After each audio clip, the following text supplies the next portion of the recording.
Est-ce que vous pouvez penser à une situation, un événement, une anecdote qui démontre un engagement absolu, prendre ses responsabilités à l'absolu? Eh bien, nous savons qu'Yaakov certainement l'a fait. Il était prêt à travailler 14 ans, 7 ans d'abord pour Rachel, il s'avérait que c'était Léa, ensuite encore 7 ans pour marier Rachel. Ça, c'est certainement un engagement très sérieux. Mais moi, je voudrais vous raconter une histoire avec un descendant de Yaakov Avinu, un des Shluchim,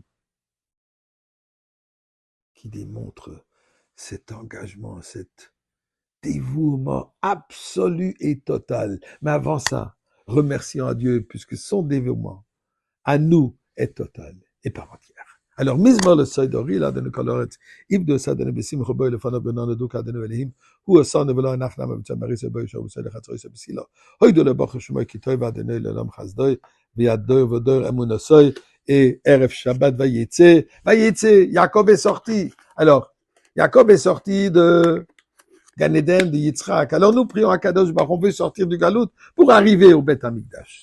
Et Dieu fasse aujourd'hui. Qui le sache Shlochim la semaine dernière? Le rabbin Usan, j'ignore son prénom. Shliach, émissaire du rabbi en Niger. Pas un endroit où il y a beaucoup de grandes communautés structurées. Il est là depuis plus qu'une dizaine d'années, je crois. Et c'est à lui de construire, de bâtir une communauté. Et tout le nécessaire pour une personne juive. À part une synagogue, à part la cacheroute, etc., il y a besoin d'un mikveh pour que les femmes puissent s'immerser quand elles ont besoin de s'immerser dans le mikveh, pour pouvoir garder la pureté de la famille. Eh bien, il y a plus de 10 ans, il a construit mikveh. Mais il s'avère que le terrain sur lequel il a construit ce mikveh, que quelqu'un lui a offert, il y avait des problèmes avec. Et le gouvernement a rapatrié ce terrain. Et avec cela, le mikveh, et apparemment, ils l'ont détruit. Il faut construire un nouveau mikveh. Il entreprend. Il construit un nouveau mikveh. Maintenant, le mikveh a différentes parties. Il y a le bain, ou la piscine plutôt, dans laquelle la femme, la personne s'immerse, se trempe.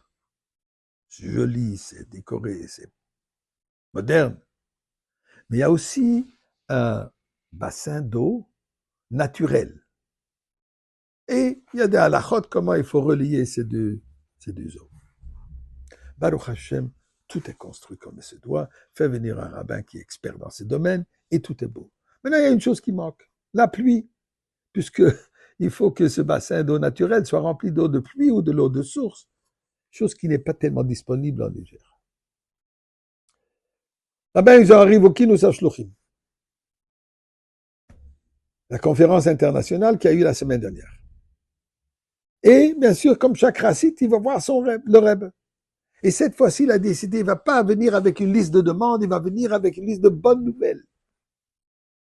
Et pendant 2 heures qu'il est assis en train d'écrire toutes les bonnes nouvelles. Parmi, Baruch Hashem, on a construit un mikveh, tout est beau, mais il manque de l'eau. En sortant du Ohel, donc du pèlerinage chez le Rabbi, sa femme l'appelle, lui dit, écoute, je ne sais pas ce qui est arrivé, mais il commence à pleuvoir. Il a commencé à pleuvoir, et Baruch Hashem, le mikveh se remplit. Après discussion, il s'avère que Baruch Hashem, il y a suffisamment d'eau de pluie dans ce bassin de l'eau de pluie. Donc, mikveh est caché. Mais on a aussi besoin de l'eau. Là où la personne va se tremper, dans ce bassin. En Niger, il n'y a pas de robinet pour ouvrir l'eau. C'est toute une procédure de commander. Et écoutez ce que ce shliach raconte à ces personnes à table. Il dit la chose suivante. J'étais censé de rester quelques jours, mais je vais partir tout de suite. Pourquoi? Il faut que je m'occupe du mikveh. Occupe du mikveh de faire quoi? Pour que je puisse remplir le bassin pour les femmes, pour pouvoir s'immerser et se tremper dans ce mikveh. Il faut commander de l'eau avec des camions. C'est pas quelque chose de si simple. Il faut que je sois là-bas personnellement. Mais attends quelques jours. Jamais de la vie, il dit. Et s'il y a une femme qui a besoin de ce mikveh maintenant, moi, pour mon confort, pour mon envie de rester à la photo de Kinous, les 6500 chapeaux noirs, et au banquet qui est un moment extraordinaire, ma responsabilité est de retourner et assurer que si il y a une personne qui a besoin de ce mikveh, ce soit arrangé. Et bonne chez l'Olam. Juste pour cet engagement. Amène-nous déjà la Tahara, le mikveh immense, comme il y a marqué, tu purifies le monde pour nous amener Mashiach. Nous, Vayetse, on est prêt à sortir, et arriver directement à Yerushalayim avec Mashiach.